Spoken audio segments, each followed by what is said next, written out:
Hello, everyone. Thank you very much for joining us for this policy forum. We're very glad to have you two with us today. We have a very wonderful panel with great experts on Hezbollah. Before we start our panel, I just want to go through some technical issues for those who are with us on the Zoom room. Our event will include the use of simultaneous translation. Choose your language by clicking the button at the bottom of your screen. If you are watching on a mobile device, the translation button is near the top corner. Make sure you choose your language and click done in order to hear the interpretation. If you have a question for our presenters, you can type them into the Q&A function also at the bottom of your screen. And please let me know if you have any questions. I'm looking at the Q&A as we speak. Today, we are going to discuss 40 years of Hezbollah. We only have an hour and 15 minutes to do that, so we are going to be talking about the main issues. Hezbollah is not only started as a Lebanese resistance movement, Lebanese military faction, but it has developed over the 40 years into something bigger and much more complicated than just what it was in 1882. Then when Hezbollah started in 1882, they came after the Israeli occupation of 82. However, let me go a little bit back. I was in the south of Lebanon. I grew up in the south of Lebanon before Hezbollah came in as Hezbollah. And before even the Israeli occupation, there was a problem in the south, which was represented by the Palestinian factions, who were basically using the south of Lebanon to fight Israel. And they were anyway acting like a gang when it comes to Lebanese people, hoarding resources, controlling the resources, and controlling the decision-making in the south. When the Israelis came in 1882, the idea was to get the Palestinians out. And many people in the south were happy with the Israelis. And I remember seeing people throwing rice and rose petals at the Israeli tanks when they entered our village. However, the Israelis overstayed their welcome, and they were transformed rather quickly from the liberators who liberated the south from the Palestinian factions to the occupiers, who are now occupying the south and occupying the land, and also imposing their own rules and regulations of when people can go out and when. So the Israelis became the occupiers, and that created a movement, a resistance movement against the Israeli occupation of the south. Hezbollah came in 1882 with a big banner of the resistance, saying that they are going to liberate the south, saying that they are now the liberators. 40 years ago, Hezbollah were the liberators.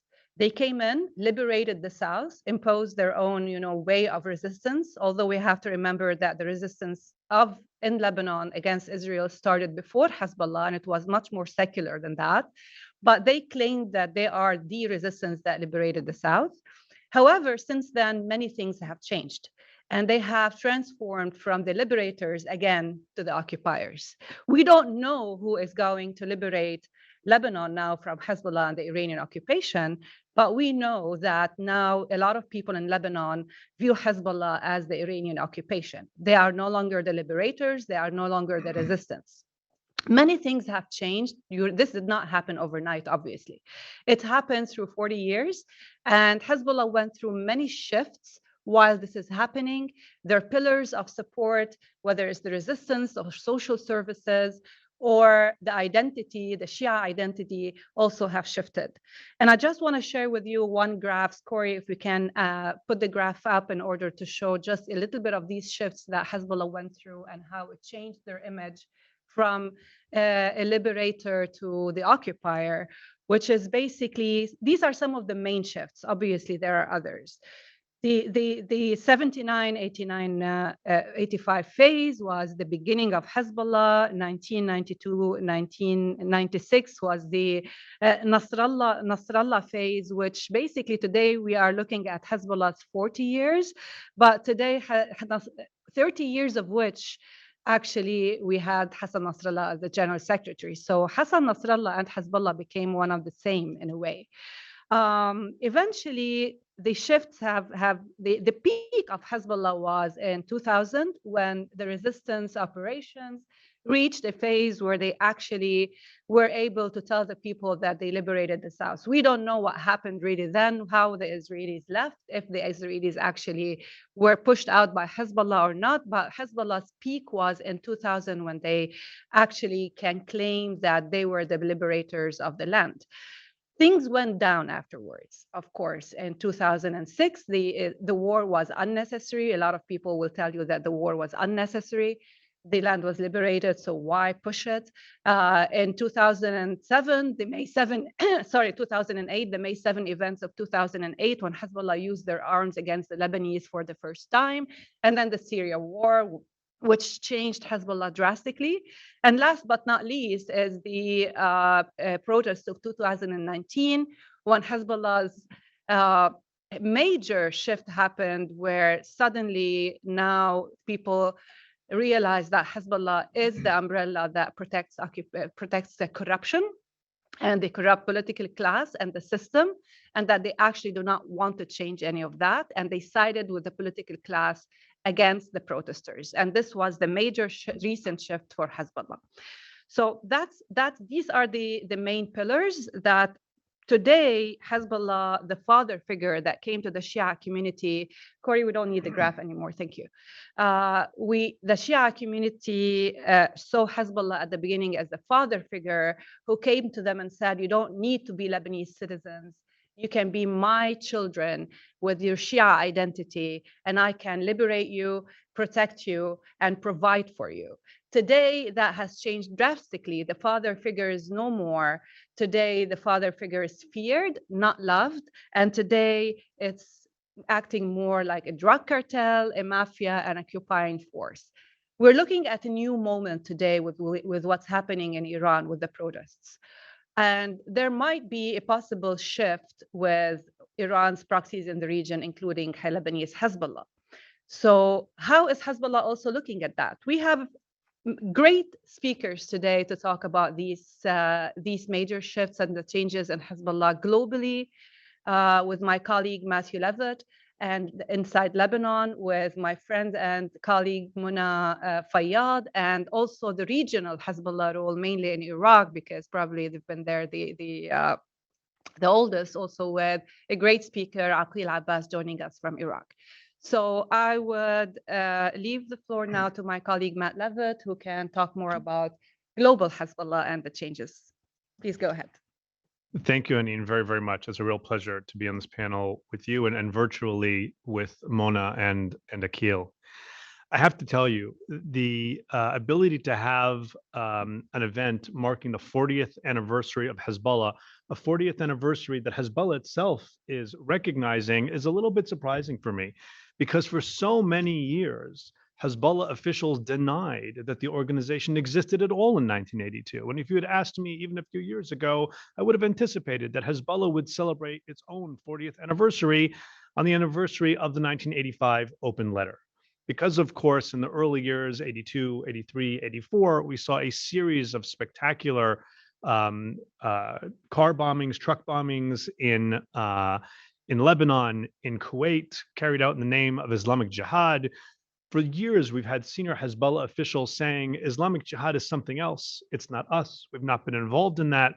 And here you have Hezbollah even launching its own map of its kind of own perception of its great victories against Israel, and marking 1982 as its inception, which is an interesting recognition on the part of Hezbollah. When we here at the Washington Institute first launched our map of Hezbollah activities around the world, as we launched it, we looked back and saw what are some of the themes that some of the declassified intelligence reports and other documents can tell us. One of them was specifically about the founding of Hezbollah in its early years in 1982 to 1985, having only publicly acknowledged its existence with the open letter in 85. We look back and we saw intelligence officials in Germany, in France, and certainly here in the United States had a very hard time understanding what was this new Shia militant movement. Was it in fact one organization? Was it just an umbrella for a variety, kind of a motley crew of Shia militants that were not going to be one organization, but brought under one umbrella? In fact, they became a very well-structured, hierarchical, extremely well-trained organization. And its militant wing, Islamic Jihad, was very much and remains very much Islamic Jihad organization, external security organization, Unit 910, it's all the same thing, part of Hezbollah, reporting through its Jihad Council. Other things we noticed were the on-again, off-again relationship with Syria. And given Hezbollah's recent prominent role defending the Assad regime, I think some people might be surprised looking back at the history, noting times when Hezbollah and Syria were not such close friends. And at one point, even Imad Mughniya himself had to flee to Iran because it wasn't the Israelis or the Americans, but it was the Syrians who were after him back then. The other theme that is the one constant, and I think looking back at 40 years, as your graphic shows, is there's a lot of things that haven't been constant with Hezbollah, shifts and changes. The one thing that has been constant is its relationship with Iran. One could actually make a good case that even that has fluctuated some too, but within parameters that maintain a strong relationship with Iran. It was Iran that sent some 1,500 Quds Force officers to the Bekaa Valley in 1982 at the Sheikh Abdullah barracks to first mold Hezbollah, training them both in militant and terrorist tactics and ideology, and then over the years funded them extensively. In fact, the CIA wrote a piece that was later declassified in the mid-1980s saying it's possible, even likely, that Hezbollah would have come into effect or something like Hezbollah even without Iran, but this was fast-tracked and made into something much more than it would otherwise have been because of the training, the weapons, and especially the money that came then and continues to come in even larger numbers today from Iran. I think as you fast forward to today, you see Iran becoming a much more prominent regional player, small numbers of persons, even in places like Yemen, larger numbers of activities, persons, and front companies, for example, in Iraq. Obviously, its activities in Syria that are even more prominent in some ways since the removal of Qasem Soleimani and Abu Mahdi al-Mohandes from the battlefield, with Nasrallah even sometimes playing the role of the kind of office manager for the variety of Iran's militant proxy groups. It must therefore have been very uncomfortable for Hezbollah to be in a position where it's more active and openly active outside of Lebanon's borders and less active inside Lebanon's borders and at the southern border with Israel, which is its primary raison d'etre.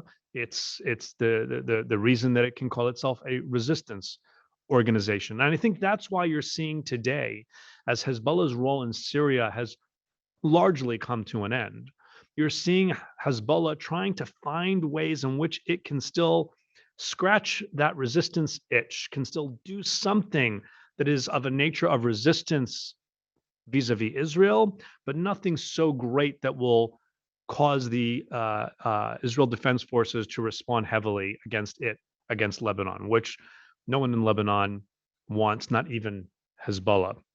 What is interesting now is to see we have a series of incidents where Hezbollah has taken a riskier posture, where the rules of the game for the past few years have been quite clear. So long as the Israelis did not kill a Hezbollah operative, so long as the Israelis did not do an operation in Lebanon, Hezbollah would not respond in Israel in a significant way, at least.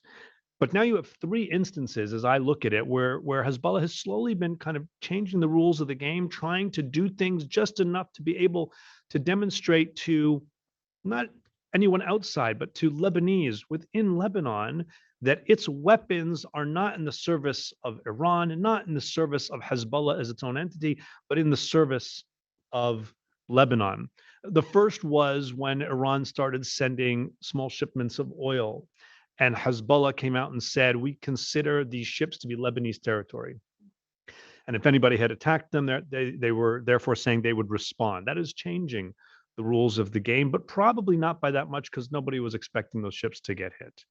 The second was making explicit threats over Israeli Air Force overflights in Lebanon, which, according to Israeli sources, did change the way the Israelis conduct those overflights, though those overflights continue. Again, kind of forcing the Israelis to adapt or not adapt, but putting Hezbollah itself in a position where it might have to actually do something which could gender a response. And then finally, and most prominently, this incident over the Karish gas field, where first Hezbollah launched unarmed drones, but then made very explicit statements that if this maritime border were not negotiated first before Israel extracted from its portion, then Hezbollah would respond. And Hezbollah, I don't think, had any real guarantees that things would go that way and that they would not have to respond. So you see Hezbollah acting in a slightly more risky way in an effort to kind of rebuild its credentials as a resistance organization. For so many years, that was the one thing Hezbollah had going for it. If nothing else, it had credentials as a resistance organization. Now it has been so prominently engaged in other activities in Lebanon and in very public now and other activities around the region, so blatantly at the behest of Iran that it needs, from its perspective, it must do something to defend the legitimacy of being the great exception, the one entity within Lebanon that can still maintain its weapons. Because I think people are asking, for what? 40 years on, that question, because of things that are happening politically, economically, socially in Lebanon, more than anything else, I think, are challenging that bedrock position of Hezbollah vis-a-vis its weapons. Thank you.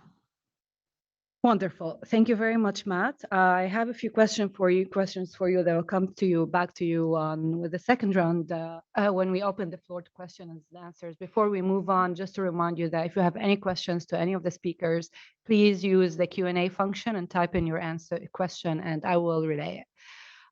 Let's move to Mona. Please, Mona will be speaking in Arabic, but we do have interpretation for those who don't speak Arabic. You can join the English channel and hear the interpretation of Mona's talk. Go ahead, Mona. مساء الخير. لقد أشار الصديقان يعني إلى الكثير من المعلومات التي لن أكررها، لكن ما أود أن أؤكد عليه أن حزب الله نشأ منذ البداية بعلاقة مع إيران، وأن يعني أنشأوا ما سمي أمل الإسلامية التي هي يعني أخذت ما كان قد هيأ له موسى الصدر. وأنا لا أدري لماذا أتى موسى الصدر إلى لبنان وقام بأعماله. طبعا هو نسيب لعائلات لبنانية، لكن قدومه مرتبط أيضا بالوضع في إيران منذ البداية. لكن عندما أزيح موسى الصدر استلم يعني الأفراد الذين شكلوا حزب الله فيما بعد الدفة وانشقوا عن حركة أمل، ومرت فترة صراع بينهما. وحزب الله يعني لديه 3 أجنحة تحت غطاء جناح، يعني غطاء عقائدي هو أنه ولي الفقيه والتشيع الفارسي وإلى آخره، وجناح عسكري أمني مخابراتي أضيء على بعض جوانبه، ويعني قام بالإضافة إلى عمليات ضد إسرائيل قبل أن يقوم. يعني كانت العمليات ضد إسرائيل من مقاومة مدنية لبنانية منوعة فيها علمانيين وغير علمانيين، وهو في هذا الوقت قام بعمليات تفجير عديدة وخطف رهائن والقضاء على يعني على الشخصيات الشيوعية التي كان يمكن أن تشكل تهديدا له. في العام 85 يعني بدأوا أظهروا نفسهم إلى العلن وأعلنوا أنهم مقاومة، وهم في هذه الفترة من 85 إلى 90 كان في صراع مع حركة أمل وتحت مظلة سورية. يعني لم تذكر سوريا هنا، لكن أعتقد أن الدعم السوري لحزب الله منذ البداية بتنسيق مع إيران كان كبيرا جدا. عندما حصل اتفاق الطائف واستعادت الدولة اللبنانية مبدئيا يعني مسيرتها العادية، كان مفروض أن تسلم جميع الميليشيات سلاحها، لكن احتفظ حزب الله بسلاحه يعني ضغط سوري، طبعا سوري إيراني، وهو كان قد أبعد جميع المقاومين من الفئات الأخرى. يعني حصل احتكار للمقاومة الإسلامية في لبنان، هكذا هو اسمه، مقاومة إسلامية في لبنان وليست مقاومة لبنانية. ويجب القول أنه في هذه الفترة كانوا يعملون على الطرف، على يعني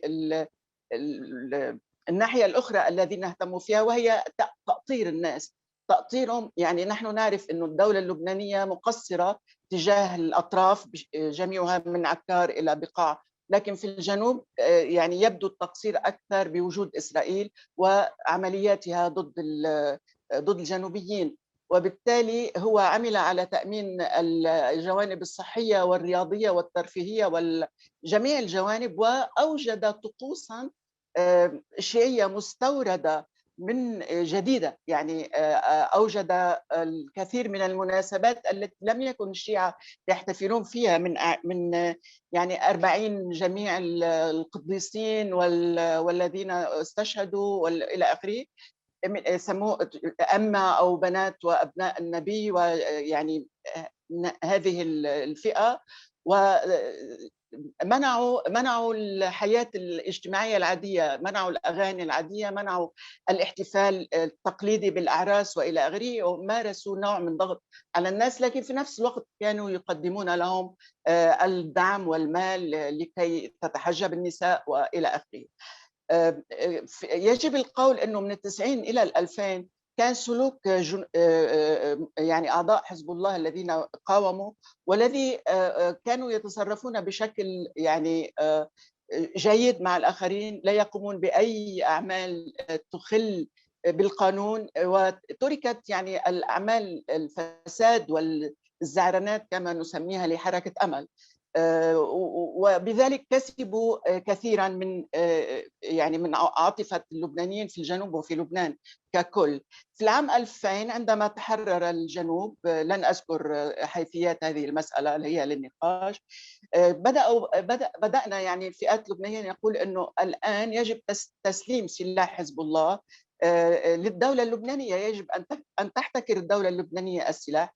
لكن كما نعرفهم وجدوا ذريعة، مزارع شبعة التي لا تعترف سوريا بلبنانيتها، وبذلك هي عالقة، وجدوها كذريعة لكي يحتفظوا بالسلاح. يعني بدأت تتصاعد الأصوات أنه الآن يجب أن يخرج الجيش السوري. وفي العام 2005 بعدما صدر قرار 1559 الذي يطالب بانسحاب الجيش السوري، وبدأ الحريري انضم، يعني رئيس الوزراء الذي اغتيل انضم إلى المعارضة، عندها اتخذ قرار سوري إيراني باغتياله، والمحكمة الدولية بيّنت من هو الطرف الذي اغتال يعني الحريري. بعد ذلك يعني كان الوضع غير مستقر في لبنان، وبدأ حزب الله يعني يمارس نوع من ضغط.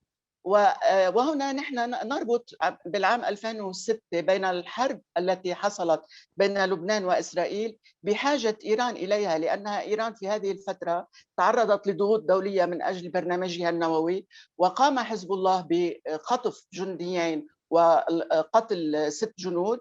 وعندها يعني أبدى ندما نصر الله وقال لو كنت أعلم لما كان قام بهذه العملية، لأن إسرائيل شنت حربا قوية. لكن مع ذلك نتائج هذه الحرب كانت لصالح حزب الله، لأنه اعتبر كمحرر كما اعتبر كمحرر بالعام 2000 بالنسبة للعالم العربي.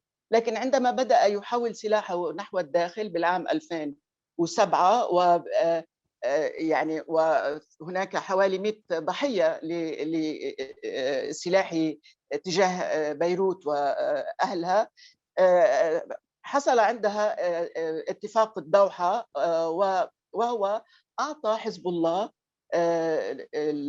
القدرة الفيتو، وحول النظام اللبناني إلى نظام توافقي. وهنا لن أدخل بتفاصيل كثيرة، لبنان ليس نظام توافقي، نظام برلماني نتيجته توافقية، لكنهم أخذوا يعني حولوه إلى نظام توافقي، وبالتالي لم يعد هناك أي شيء يمر إلا إذا وافق حزب الله، بما أنه يستطيع أن عبر الثلث المعطل أن يمنع أي قرار. في هذا الوقت تعرضت الطبقة السياسية المعارضة إلى الكثير من الاغتيالات، ويعني بلغوا 14 شخصية مفاتيح من بمراكز الدولة الأساسية.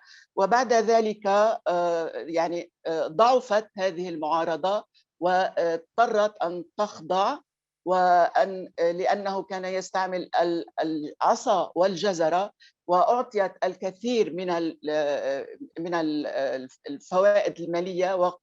يعني حصل الوضع بأنه لكم الكراسي وغطوا لي السلاح، يعني لكم الفساد وكل ما تريدون من المال واحملوا السلاح. وهكذا حصل في انتخابات 2016، وضع يده تماما على الدولة اللبنانية عبر الرئيس السابق الذي كان، وظهر بوضوح دور حزب الله عندما هو من تصدى عام 2019 عندما حصلت الثورة. لو أن الطبقة السياسية لم تكن لديها حزب كحزب الله، أعتقد أنها كانت سقطت، لأن الحشد الذي غزا بيروت يعني أكثر من نصف الشعب اللبناني كان على الأرض. لكن في ثالث يوم نصر الله قال 3 لاءات: لا لإسقاط الحكومة، لا لتغيير العهد، لا لانتخابات مبكرة. وبالتالي وبدأ بعض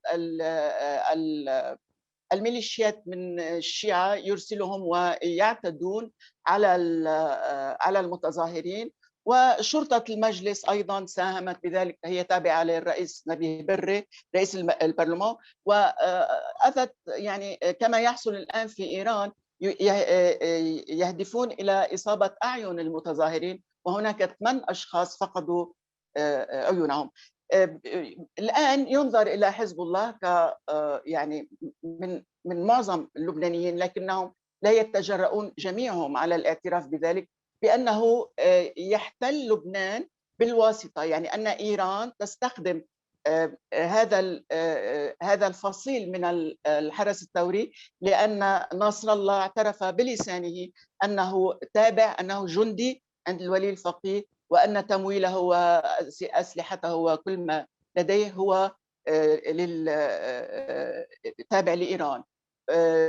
وهو كان يقول يمكنكم أن تقوموا بما تريدون، لك يعني وأن يعني إذا انهارت الدولة اللبنانية أنا أستطيع أن أكمل، لأنني سأحصل على دولارات دائما.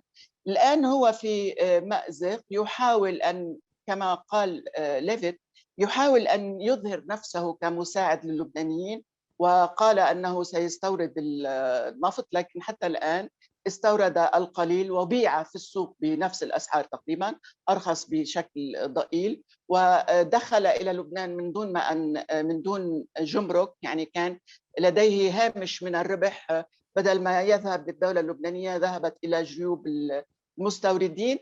الآن لا أعتقد أن إيران تستطيع أن تعطي هبة من البترول بوضعها الداخلي الغير مستقر. أعتقد الآن حزب الله في مأزق، نحن جميعا في مأزق في لبنان، لأنه لن يسلم بسهولة، لن يسلم يعني بنتيجة الانتخابات لكي يسمح برئيس فعلا يعني يسمح ببناء دولة، لأن بناء الدولة تقضي على هذه السلطة التي تحمي حزب الله وتحمي وجوده. طبعا كان له دور في الترسيم، اعتقد أن هذا الترسيم سيعطيه أكثر مما حصل عليه من الأمريكيين، لأنهم هم كانوا يضغطون لأجل توفير النفط لأوروبا بسبب معركة أوكرانيا. يعني هو استغل هذه الثغرة، والجميع استغل هذه الثغرة. بالنتيجة هذا شيء جيد للبنان أن يكون لدينا اتفاق نتخلص فيه من التهديد العسكري طوال الوقت في الجنوب، لكن غير واضح الآن إذا لم تسر الأمور كما يجب، وإذا لم يستطع حزب الله على أن يحصل على الرئيس الذي يريد، وإذا إيران وضعها في مأزق، أنا أتصور أنه ممكن يستخدمون أي طريقة، حتى التفجير العسكري غير مستبعد، لأنه من الصعب أن يسلمون بسهولة بالخسارة. هذا باختصار. شكرا. شكرا منى. شكرا منى. Excellent. I will go back to you with the question. I will come back to you with the question about the last thing you said and talk a little bit about these scenarios. But before we go to the questions and answers, let's move to our last speaker, who is going to discuss Hezbollah's regional role, but mainly in Iraq. He's an Iraqi scholar and is based between Washington and Baghdad. Go ahead, Akeel. Thank you very much, Hanin, for this introduction. Yeah, I would begin with two premises here. The first premise is that the overwhelming majority of Iraqis do not have and would not be able to give you an objective presentation of basic facts about Hezbollah. What this means basically is that propaganda has dominated the Iraqi discourse about Hezbollah. Mostly in favor of Hezbollah and sometimes against Hezbollah. And this has a lot to do with politics in Iraq. So this is the first one. Iraqis, for the greater part of the last 40 years, felt strongly for Hezbollah, supported it. It provided a moment of pride, a moment of ability, whereas Arabs, Muslims, here identities get mixed, can actually react to Israel, to the West, can function, can succeed. So there's this heroic discourse that really dominated the Iraqi understanding of Hezbollah. The second premise that I want to share here is that Hezbollah in Iraq, in general, was perceived through a combination of pan-Arabist and Islamist education, political education. And that what stopped Iraqis actually from understanding Hezbollah factually. And what we mean a factual understanding, basic facts situated in a proper context. And here we're not talking about controversial facts. No, just basic historical facts, situating them in their context, proper context. Here, we can debate what a proper context is, and an evaluation of this movement. I don't think this has happened in Iraq over the greater part of the 40 years. During Saddam's years, and we're talking about pan-Arabist orientation, ideological orientation, Hezbollah was celebrated, but in the secular form, meaning Iraqi media would normally call what used to happen in the south, targeting the Israelis, as acts by the Lebanese resistance, without specifying what that Lebanese resistance is. For the most part. So you have really a mainstream audience rooting for Hezbollah only because it stood up to Israel and provided Arabs, Iraqis, Muslims, Shias this moment of pride.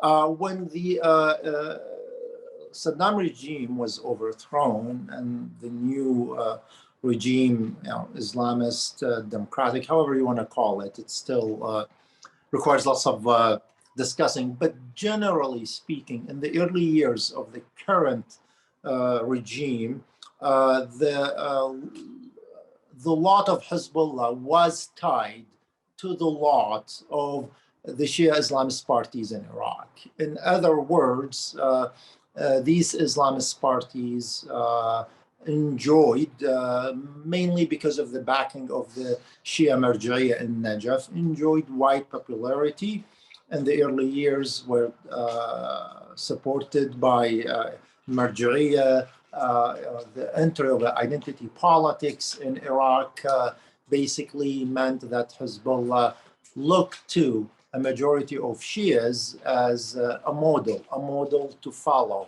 a model in terms of sacrifice, a model in terms of discipline. Even when the Iraqi Shia Islamist parties failed to function, and this dawned on Iraqi Shias mainly, gradually. There wasn't a moment of epiphany.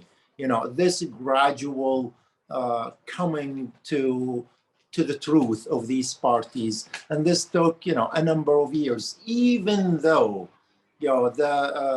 these parties were looked at negatively in Iraq, increasingly among the Shias, Hezbollah fared better. So there was this period, I would say 5-7 years. This is very difficult to periodize, where Iraqi Shia Islamist parties were blamed for not following the Hezbollah model. A party that is corruption-free, that is disciplined, organized, that enjoys wide popular support. That was really the understanding. And in Iraq, I would say, the first 5-10 years after 2003. But of course, Iraq is divided because of identity politics. Sunnis, receiving the brunt of sectarian policies by successive Shia governments, easily turned against Hezbollah. But Hezbollah, even then, wasn't really a primary topic. I think two important changes happened. One of them is that Iraqis, Shias and Sunnis, gradually coming to realize the danger of the militias. There's like this group, non-state group, now we're talking about the groups, undermining the state continuously. That reflectively brought Hezbollah for lots of Iraqis within a different set of circumstances. Meaning, just like Iraqis used to glorify the suicide operations that Hamas used to do, in the 90s against Israelis, and 2003, 2000, probably all the way to 2005 or 6. But when Iraqis experienced suicide, bombings in their own country for years and years, they started to realize what this means. And a negative view about Hamas began to be formed. The same thing happened in the country regarding the militias. Increasingly, Hezbollah is seen as a militia. It challenges the state, so on and so forth. Of course, the moment of 2006, the July war in Lebanon, in the Arab world, not only in Iraq, they were seen as heroes. I think the second change, which is a turning point in Iraq, in the Iraqi understanding of Hezbollah, unprecedented in my view, came during the war against ISIS. When ISIS controlled much of Iraq in 2004, much of the Iraqi army collapsed. There's this international coalition helping Iraq, and Iraq trying to recover from the shock, so on and so forth. Really, the fight against ISIS, and this gets overlooked in the West, between 2014 and 2017, I would say, is the reconstruction of Iraqi nationalism. Breaking free from identity politics, Iraqi nationalism, Iraqi patriotism. Lots of Iraqis volunteered, to fight ISIS. Lots of Iraqis, contributed money. Lots of Iraqis joined Hashd al-Sha'bi. And at that time, it didn't have the reputation that it has now, even though it had abuses. But most Iraqis, I would say, Iraqi Shias wanted a framework, some organized framework through which they can fight ISIS. And that moment was important because it was anger at the political class, particularly the Shia political class, because it let down the Shias. The army, most of it evaporated. Mosul, 35 to 40% of Iraqi land was captured by, what hundreds of thugs, so that was really a moment of anger in Iraq. But Iraqis, I would say Shias, prioritized things. Let's take care of ISIS, and there will be the return to this political class if it didn't, reform its ways. And that, that's how things actually went. Tishreen is one example. So in the context of the war against ISIS, lots of assumptions were revisited. And one major assumption that was revisited was the position about Hezbollah. In 2017, and this is, what I call the turning point, there was the swap, the exchange between, a deal between ISIS and Hezbollah, where, the Lebanese army and Hezbollah were fighting ISIS in Arsal. And then there was a deal where 600 of ISIS and their families were transferred from Lebanon to the Iraqi border, through Syria to the Iraqi border. And that was a moment of pure anger in Iraq at Hezbollah for the first time. And we're talking, I think this was May or June 2017. An Iraqi prime minister from the Dawa party, and is the primary Islamist Shia party that has strong links, with Hezbollah, Haidar Abadi, comes out and it criticizes Hezbollah. And he basically says, Iraq's national security is being endangered. We refuse this. The president of the parliament, politicians left and right were criticizing Hezbollah. Were saying that Hezbollah's problems with ISIS should not be exported, to the Iraqi border. This was unprecedented. And I mean, for the first time, you hear regular Iraqis, analysts, politicians criticizing, blaming Hezbollah and calling it a militia. I mean, I think the call that Hezbollah was called a militia preceded this for 5 years, but it was a term used among the elite, not really accepted by regular Iraqis. The word militia has, a very negative sound in the ears of lots of Iraqis for, well-known reasons. But so Hezbollah was saved the disgrace of being called a militia. For the majority of Iraqi Shias, I would say, it was only this elitist, detached, removed a group of intellectuals who would call it a militia. By 2016, 2017, this started to change. And I think 2017, as I said, was the turning point. Criticizing Hezbollah became normal. You don't have to be careful in wording your criticism of Hezbollah. And then, the Tishreen movement in Iraq, followed by the Tishreen movement in Lebanon, that was a great moment of identification between Iraqis and Lebanese. Iraqi and Lebanese protesters. And of course, Hezbollah was on the other side of this equation. Then all the way through, the explosion at the Beirut harbor, so on and so forth. For lots of Iraqis, what is happening in Lebanon is a replay of what Iraq has experienced. So basically, it didn't take much of a political education, for Iraqis, the majority of Iraqis, to change their views about Hezbollah. It just took, I would say, experiential education, just experiencing reality and putting two and two together.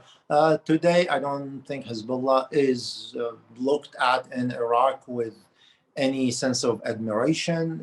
It's actually looked at as not only a militia, but intervening in Iraqi affairs.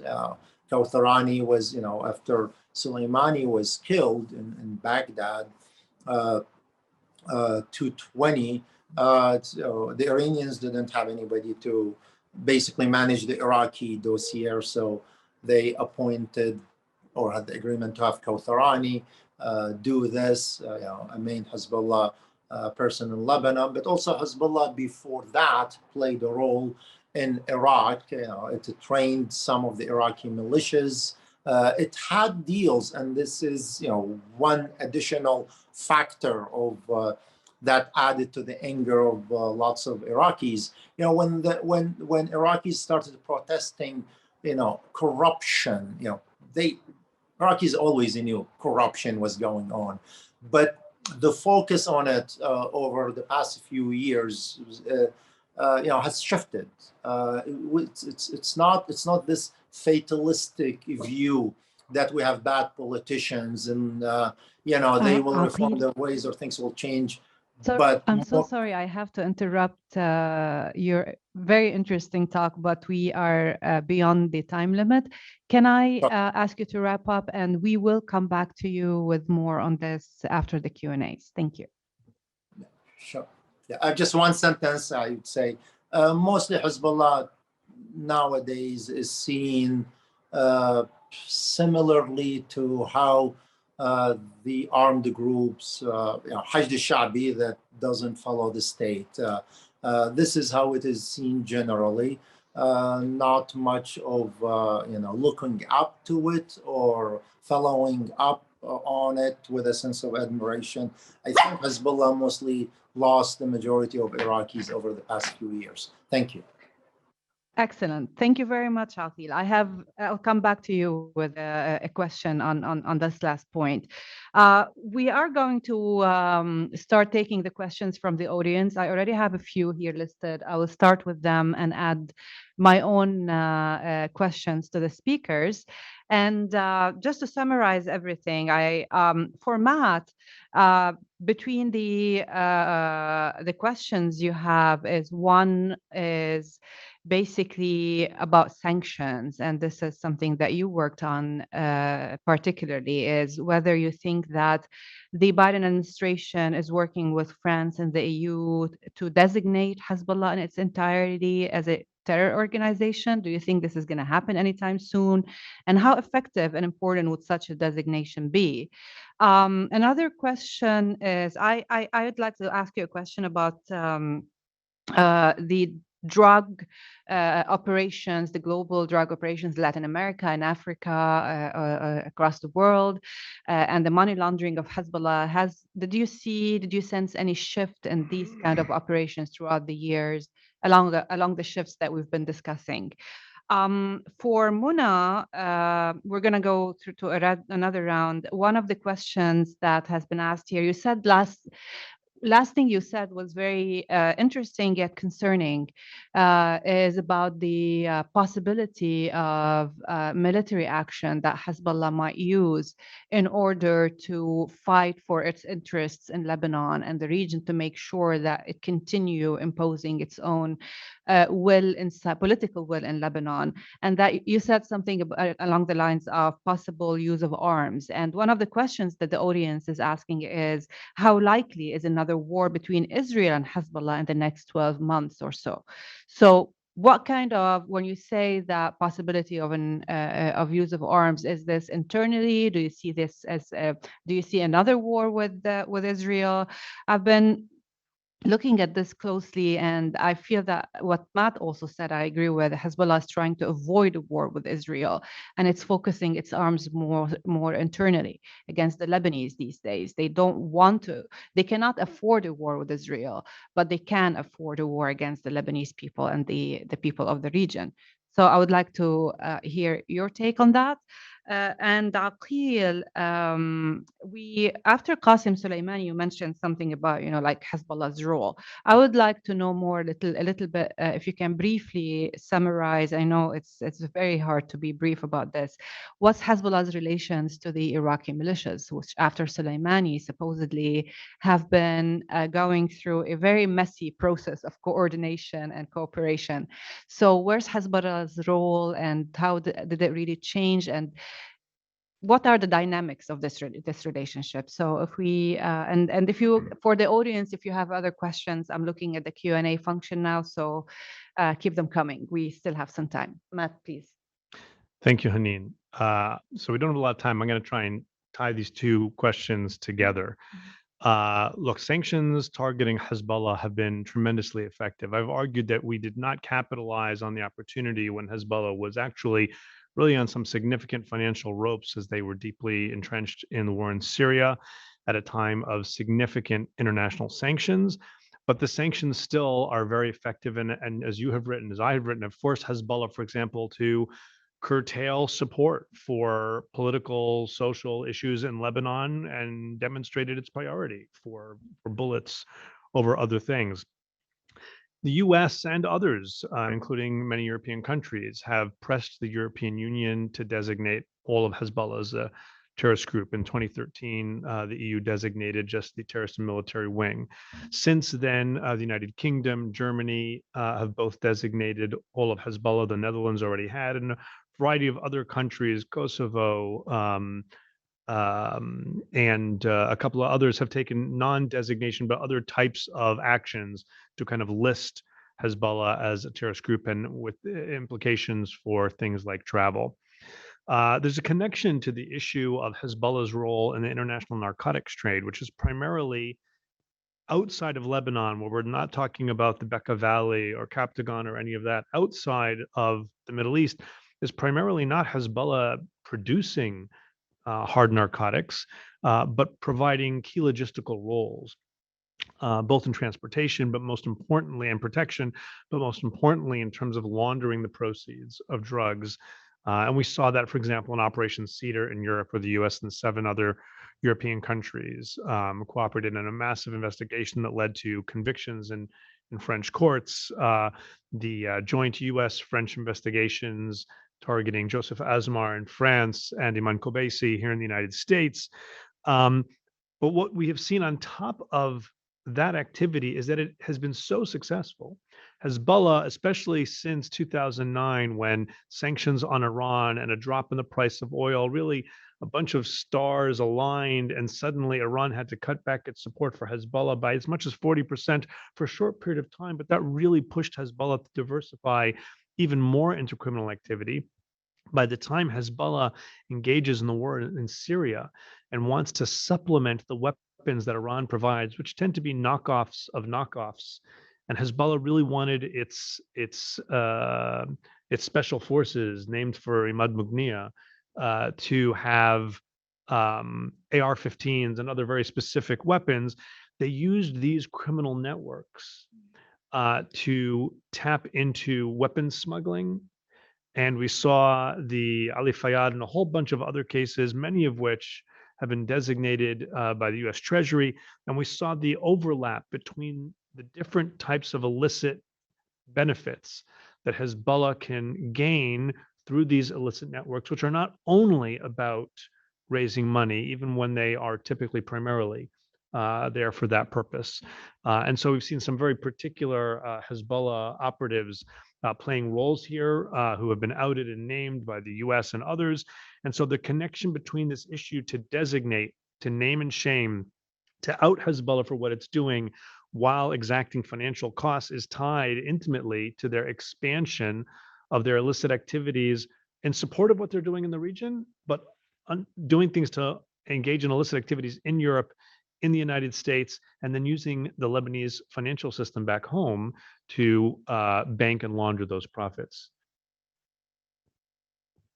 Thank you very much, Matt. That was perfect. Mona, just to repeat, as you know, like if you can answer these questions briefly. سجلت السؤال. Okay, great. Go ahead. أنا أتفق مع ماتيو وحنين أنه إذا تعلق الأمر بحزب الله داخليا يعرف أنه لا يستطيع دخول حرب أو أن اللبنانيين يتحملون حرب. لكن نحن نعرف ماذا يعني حزب الله لإيران.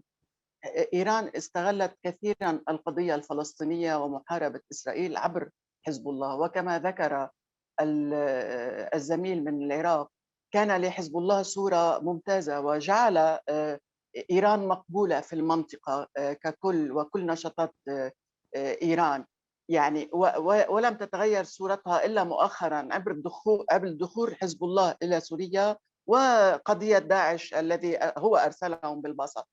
لكن أنا من لا أثق به هو إيران نفسها. إيران الآن هي في ورطة وفي مأزق، وهي تصعد الآن ضد في العراق، تصعد بالكلام ضد السعودية، تصعد يعني تريد أن تخرج مأزقها الداخلي إلى الخارج لكي يعني كما حصل في الحرب العراقية عندما حاربها صدام استغلت الوضع وقوت وضعها السلطة النظام الإيراني. فيعني إذا حزب الله هو جوهرة تاج الامتداد الإيراني وهو الذي سمح لها بالتغلغل في المنطقة. كما ترون حزب الله موجود في كل الأماكن وهو من يدرب وهو من يقوم بكل العمليات المطلوبة. فإذا كان يعني في خطر من جهة أن تفقد سلطتها.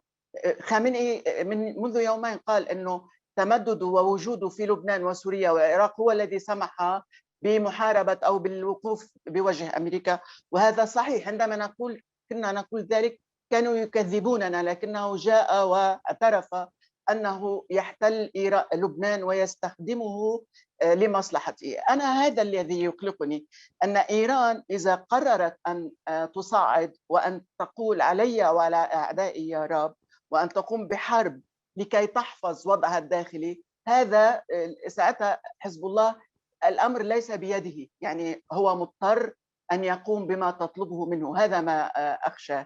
أما حزب الله في لبنان فهو يستطيع أن يقوم بأشياء كثيرة، أن يتسبب بأعمال عنف داخلية تلهي اللبنانيين، لكن مسألة الحرب والسلم مع إسرائيل أو مع غيرها هي بيد إيران. وهذا ما أقول أن إيران قد تصل إلى مرحلة تضطر أن تقوم بذلك. شكرا كثير منى. يعني أنا طبعا of course I totally agree with you on this. Definitely they'd rather, so maybe in that sense we can say that when the Iranians are too cornered, they might actually go for this scenario, and this would be their last option, because eventually the problem today, I think, and I don't know if you agree with me, the problem today with Hezbollah's arms is that they've been threatening with their arms a lot, but they have been trying to avoid them as much as possible, because this war that we're talking about has to be about something extremely existential. And the arms that they have been developing has been, their war with Israel is in Syria, not in Lebanon. So they'd rather avoid that. So maybe that point will come when the Iranians feel that we are reaching a tipping point inside Iran, and the regime is really at a tipping point, which is not there yet. Not to take any more time from the speakers, Akeel, please go ahead. Yes, thank you. I would say Hezbollah's ties in Iraq are of two types. One is military. Early on, Hezbollah sent people, militiamen, to train Iraqi militias battling Al-Qaeda. At that time, Qaeda was the problem, not ISIS, and also battling the Americans.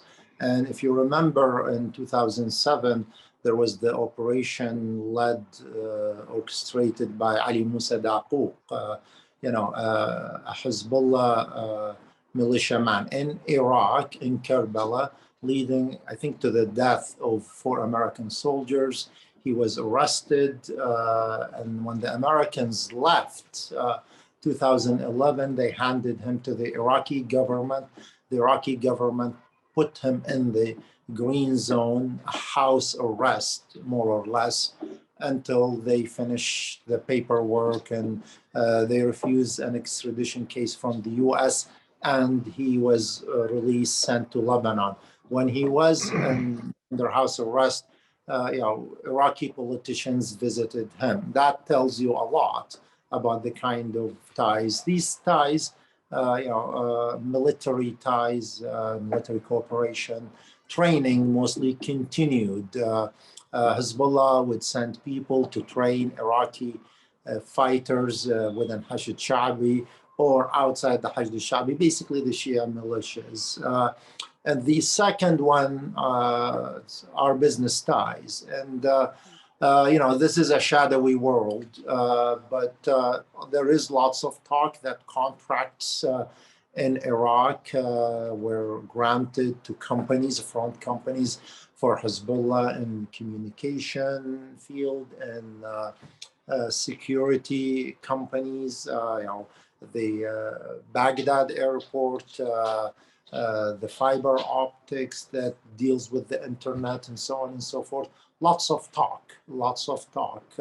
We don't have hard evidence, of course, because of the nature of these business deals, but it is widely acknowledged or circulated that Hezbollah has deep ties in the Iraqi economy, in the context of corruption and these companies that are manufactured to get contracts. They don't have a history, they're not professional, so on and so forth. This is as much acknowledged in Iraq, but as I said, no hard evidence to present. Thank you very much, Akeel. I think we have time for 2 more questions. So I'm gonna ask Matt one question from the audience and one question from me to Mona. Matt, someone wants you to elaborate a little bit on the arms transfer from Iran to Hezbollah. I think this will take another day to talk about, but it's a challenge to summarize it. But if you can just give a little bit, mainly, I think if you can talk about the changes that happened, like with what's happening in Syria, what are the challenges to these arms transfers and what have they changed? Because it used to be mainly from Iran straight to Lebanon via Iraq and Syria, no problem. But now there's some challenges that have emerged in the past few years. So what are the challenges and what are the alternatives that Hezbollah and Iran are using for arms transfer? And Mona, to think about, just like to conclude a little bit on this questions, and others, if they have anything to say, is we've always in Lebanon, Mona would understand what I'm saying. We got to a point in a way where we realized that the solution for Hezbollah, for the Iran occupation in Lebanon, is double-folded. Like, it has to be internal by the Lebanese themselves, by the Shia probably, but it also has to come from Iran. And what's happening in Iran today gives a lot of hope for the Lebanese people when it comes to this. So how do you see this unfolding? What's really the solution? How do you solve a problem like Hezbollah basically in Lebanon? And is this a moment that would offer some opportunities for the Iranians and for the Lebanese people? Matt? Yeah, how much time do we have? Iran and Hezbollah together have an extremely efficient smuggling set of operations in place. One set of these is smuggling weapons, some of which are quite large, to Hezbollah in Lebanon. Another set involves Hezbollah through personnel and front companies helping Iran smuggle oil in violation of Iranian sanctions that then benefit the Quds Force, which is the entity through which Iran funds Hezbollah. But just to focus on the weapons, there are dedicated Hezbollah units, a transportation unit under Mohammed Qasir, Unit 108, which is responsible for moving weapons across Syria to the Lebanese border, and then together with another Hezbollah unit, Unit 112, transporting these weapons across the border into Lebanon. Still another unit, Unit 100, runs a smuggling operations in the reverse direction from Lebanon to Syria and Iran, ferrying Hezbollah trainees to and from advanced, and they all operate together. The key person here is Mohammed Qasir, who was really largely unknown until the US Treasury designated him. And then when Qasem Soleimani brought Bashar al-Assad for a top secret meeting to Iran. It was top secret until he got there. You might remember the foreign minister of Iran at the time tried to resign. He was so angry that he wasn't told about it. But this was a Qasem Soleimani special. The person that he chose to come and to be the translator was Mohammed Qasir, because he was so closely tied both within Hezbollah and to Qasem Soleimani and the Quds Force because of their role in the weapons smuggling.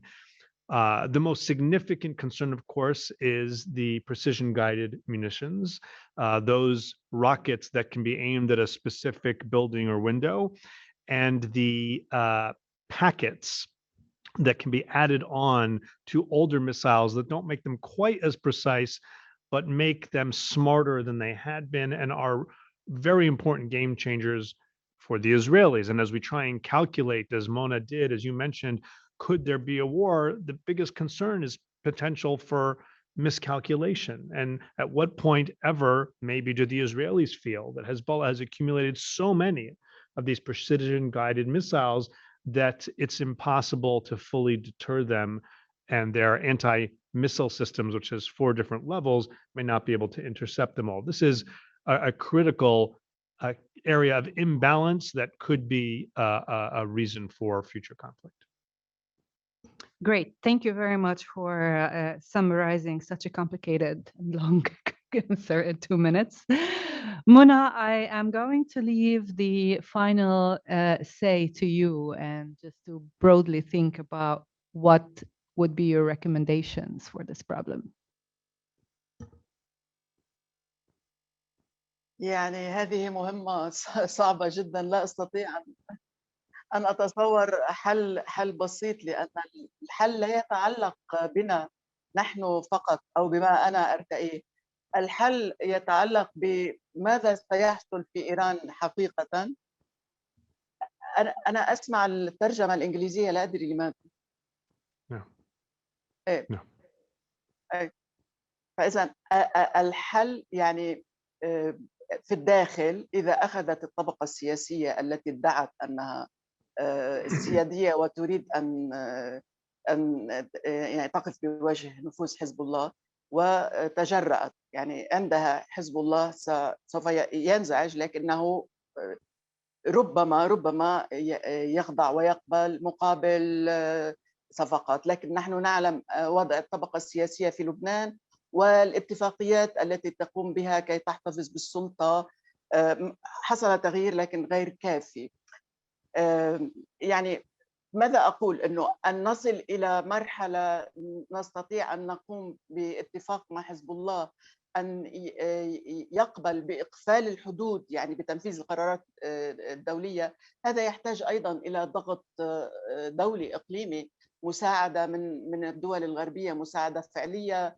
فرنسا تقف دائما إلى جانب حزب الله وتراعيه، لأنها كانت، لا أدري إذا ستظل تراعي صفقاتها في إيران. الولايات المتحدة تريد أن تتخلص من القنبلة الذرية وتريد أن تبتعد عن الشرق الأوسط وتتركه لمشاكله، ولكنني لا أرى أن هذا يشكل حلا لها، لأن الصين تمر من هنا، يعني الصين تمر من الشرق الأوسط وتمر من إيران وتمر من كل هذه يعني الحل يجب أن يكون بضربات صغيرة تشمل من القوى الدولية إلى موقف جدي من الدول العربية، من السعودية أن تستكمل ضغطها، وأن يلاقيها جزء من سيادي من الشعب اللبناني. وبنفس الوقت ربما يعني طمأنت المجتمع الشيعي، لأن أعتقد أن المجتمع الشيعي يخاف ويقلق من الثأر ضده من اللبنانيين، من السوريين.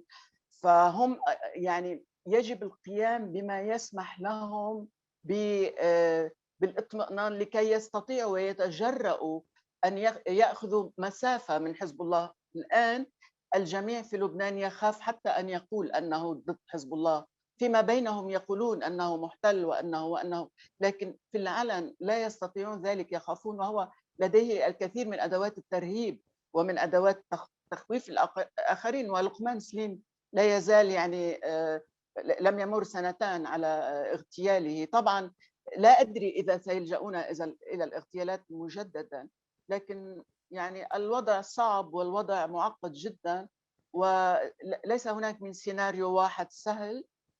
كل سيناريو يتعلق بمنظومة من العوامل، من سوف يتخذ هذا الموقف أو هذا الموقف.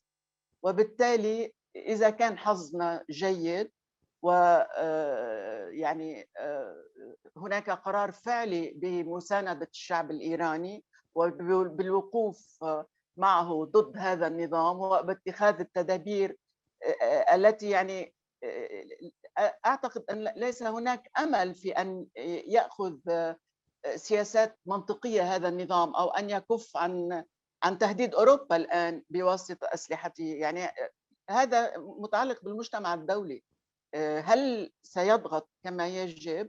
هل سيقوم بما يتوجب عليه تجاه، هل سيساعد أيضا على إعطاء فرصة للفلسطينيين كان يحصلوا على نوع من حقوق كي لا تبقى هناك قضية الفلسطينيين والتطبيع على حسابهم وإلى آخره؟ يعني هناك الكثير من الأمور التي قد تساعد إذا اتخذت منها مواقف جيدة، وإذا لا الوضع صعب ولا أرى الكثير من الحلول، ربما أرى مراوحة.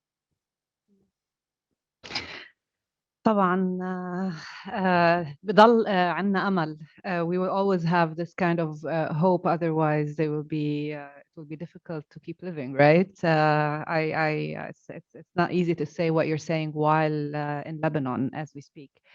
I would like to thank you all for coming and attending this policy forum. I would like to thank our wonderful speakers from Lebanon, Beirut, Baghdad, and my colleague Matthew Levitt, and for all of you for your questions and for listening to us. Thank you very much. The video of the policy forum will be posted online on our website and on YouTube channel right after this panel, and we will be sharing it eventually. So thank you again, and have a great week.